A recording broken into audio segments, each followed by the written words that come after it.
নমস্কাৰ মোৰ নাম শ্ৰীমতী মনিকা টাইট মোৰ গাঁও ডাম্বুকিয়াল 15 নং পুলনি গাঁও পঞ্চায়তৰ আঞ্চলিক সদস্য হয় ছোৱালী মানুহ হৈও মানে খেতি কৰো আৰু তাত বহু বহুত গাউৰি পহু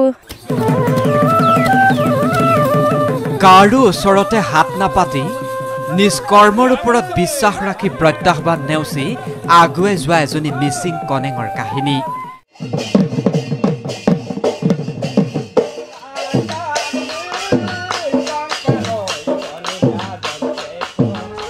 নাম তাইৰ মনিকা টাইট গৰুহাল তাইৰ নিচে আপোন পথাৰখনেই তাইৰ সাহ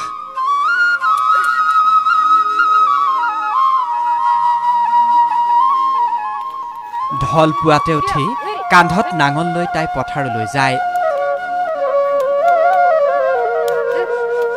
মুখত গুণগুণকৈ বাজি উঠা ঐনিতমৰ সুৰত চুবুৰীয়া সাৰ পাই যায়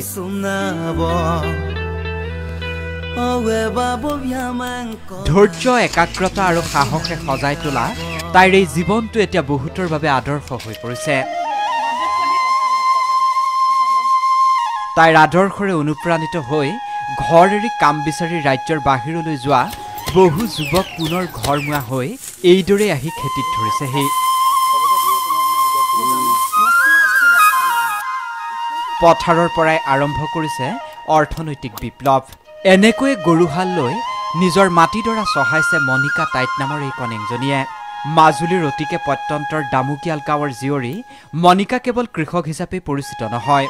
মাজুলীৰ ৰাজনৈতিক ক্ষেত্ৰখনতো মনিকাৰ আছে এক সুনাম মাজুলী ফুলনি গাঁও পঞ্চায়তৰ সদস্যা মনিকা টাইডে পিতৃৰ পৰা আহৰণ কৰা শিক্ষাৰে এতিয়া এগৰাকী সফল খেতিয়ক সৰিয়হ খেতি কৰো আৰু হাউ দানো কৰো বড়ো দানো কৰো হালি দানো কৰো তেনেকে সৰুৰে পৰা মা দেউতাৰ লগতে মই শিকি লৈছো আৰু মই হাল বোৱা দান দোৱা সেইবিলাক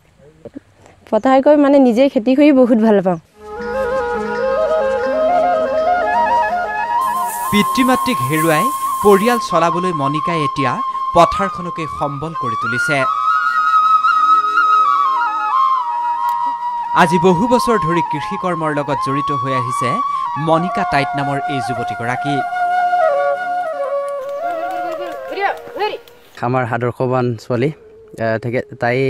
এজনী শিক্ষিত ছোৱালী হৈও বৰ্তমান তেওঁ তেখেতে পুলনি আঞ্চলিক পঞ্চায়তৰ সদস্য হয় এইকাৰণে মই আদৰ্শৱান বুলি ক'ব কৈছোঁ এজন অংশীয় ৰাজনৈতিক জড়িত হৈও তাই নিজৰ ঘৰখনৰ কাৰণে খেতি বাতিত যিটো নেকি এতিয়া জাতি মাটি যিটো ৰক্ষা তাই নিজে হাতে হাতে যি ধৰিছে সুন্দৰ প্ৰদৰ্শন দেখুৱাইছে বহুত ভাল লাগে আমাৰ ধান মাহ সৰিয়হ শাক পাচলিৰ বিবিধ খেতিৰে নদন বদন হৈ থাকে মনিকাৰ পথাৰ আনক সহায় কৰি ভাল পোৱা মনিকাৰ মতে ছোৱালী হৈও তাই কান্ধত নাঙল লৈ মাটি চহাই খেতি কৰি পথাৰৰ পৰা বছৰটোৰ বাবে উপাৰ্জন কৰিব পাৰিছে